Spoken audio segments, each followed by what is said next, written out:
Tala flava o Tala Fou mai le si o fonga le lau momo le nei tai ao. O le asofa o ki tō palu a whelua tolu.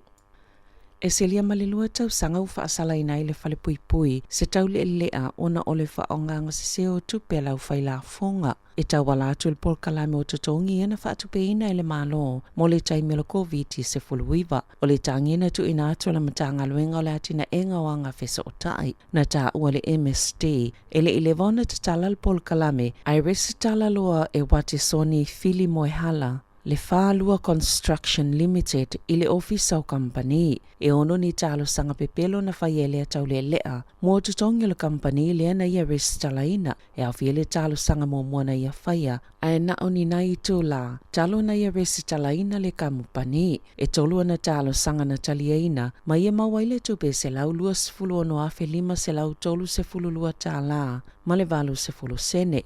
Iso enga le MSD na maawai, o tangata whainga luenga ia na lisi na ia talo sanga. E le aima se tasi e ngalue ai ilana kamupani, ai le aifo ini whaamaoni ngai loa isa whaanga yo i le pisinisi, i le taimi na whaiaia na talo sanga, e luas fulfitu maasina uano fosalai, i le whale pui pui.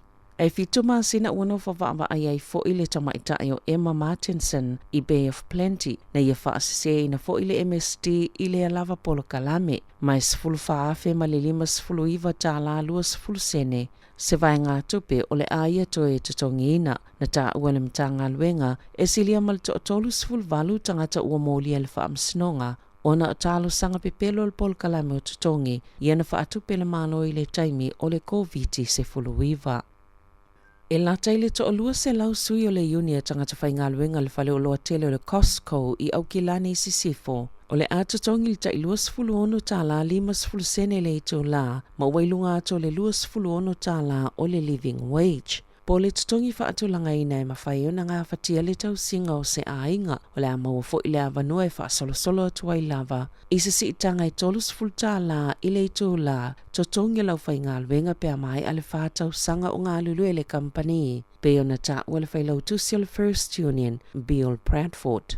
O lea malilianga ua whaataatia mai e se whaatulanga ngā fau mō tutongi i supermarket i New Zealand. Au lumana i le malilianga mō tutongi tāla whengai. Sa pālo ta sui o le uni le vai aso taluai e whaamaonia matalia le malilianga fau. Ua wala au sa ni tisi o lo lātou whai esu engai le tele o le aisa lea ua liu sua vaiai o ngā sami. I le ana tātika, ua tatauna whaava vevave le whaititinga o kasa o ona i e whaaleanga ina, ma vevela i le lanlangi, ina ia mawhai ono no fo i ai pele nei pāneta. Sa whai ese fono tanga whaana tinatia sa ni tisi mo ngā tai whale malisi o sio manga, whape mai lātou e eito mai whaapito i le aisa. E tala no ina i Wellington e le aso ana nafi, la i titi tele o le aisa i le sami le ana tika i le nei tau sanga. E le wao le fitu ma le se fulu, le tele o le aisa i le sami le ua le toe maua, pe ona ta ue Dr. Natalie Robinson o le niwa, mai silia mal to fast fulu le ausu e, na tutu whaatasi whaalau loa sa lātou pepa o whaamatalanga tu whaatasi, na ta uai o le maua lalo le aisa i le sami le ana tātika, e maafuana ua mawhanawhana le vasa i saute malisi o si o manga. Ma ua lātou wala awaina ia wawena whaititia kasaleanga o loo vevela ma whaaleanga ina i le lalolangi. Lātou te le talia ina le whaamatalanga i whaapela i titi tele New Zealand e le te le se suinga mo le tau mai ni ana fuafuanga e whaia iai o New Zealand le isi atunuu e pito lata i le ana tātika. Na umale ola se tamaititi na wala vea i se taavale le au wala taavale se ainga i tua kau i le te au le sfululua i le awa ulia na nafi peo na whaalia e leo. Mana umai lava le ola le tamaititi i le no whanga na tupua i le whaalave e to otasi si tangata na maleo o no se whaalave tau taavale le State Highway tolu i pātea i le awa uli lava na nafi. Na ofia i se loli mani se taavale se lua o lo whaau au se suenga leo i a whaalave. Na maua i lau aulia na nafi le tino maliu se taule lea na tae ni ngā luilunga o ni papa i Southland a o whai aiso na whaiva sa whai aisa i linga i lea so lava na nafi na o fiei se wa whaangota na latane whape e mas helikopa mani vaenga maulu ma na maua i se taimi mulmuliane pe o na ta ua e leo. Na whaalia le sanitarium o le ato e amata na whaata watu a lato o loa o le Weet-Bix i le warehouse ma o le a whaititia leo whainga o lātou o loe whaatau atu I maketi whafo. Ina ia mawhaiona toi sapalai atu o lātou Weet-Bix I le warehouse. O le vai aso taluai lea na lea toi whaatau atu ai I le sanitarium, lea o loe le warehouse, ai whaawau pia na sapalai le countdown, ma le pack and save. Na li potia le to'atele o tangata na fule lau Weet-Bix a le warehouse sa tutoe ai. Ona e taungofi atu I tau o whaatau atu ai e supermarketi, mai ono Tala, le whaatau atu ai e le warehouse, ai lunga atu tau e whaatau ai e isi supermarketi, sa avele whaasea le warehouse I le komisi mo pisinisi, ina ia whaamanino le sanitarium, le mafuanga, na le to e sapalai atu ai le Weet-Bix I le lātou kamo pane. I se pepa whamatalanga le kampanina whaelo ai, wa lātou mawawhina ngalo tangata whaatau, ma sa whaato ese fo imoni atu ngalunga, o le atunu o ona o lea mata upu, sa si itiele mana onga mai maketi umolo o whaatau atu ai a lātou o loa, e au fia I le Pasifika, ma Asia peona whaelo ai le sanitarium.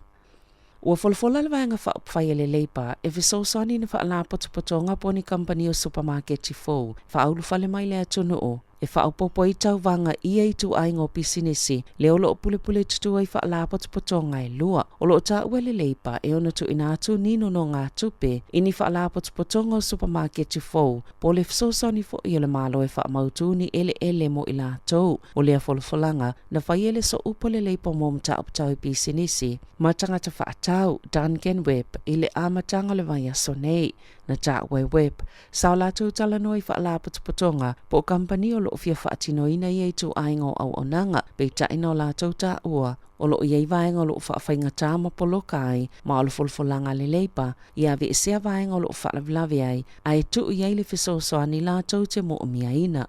Ma a whai e te tala atu iai ni nono ngā tupe, o le a whaamau o la lalo pasene tului, ina ia mwhai ono fi mai nisi supermarketi Fou.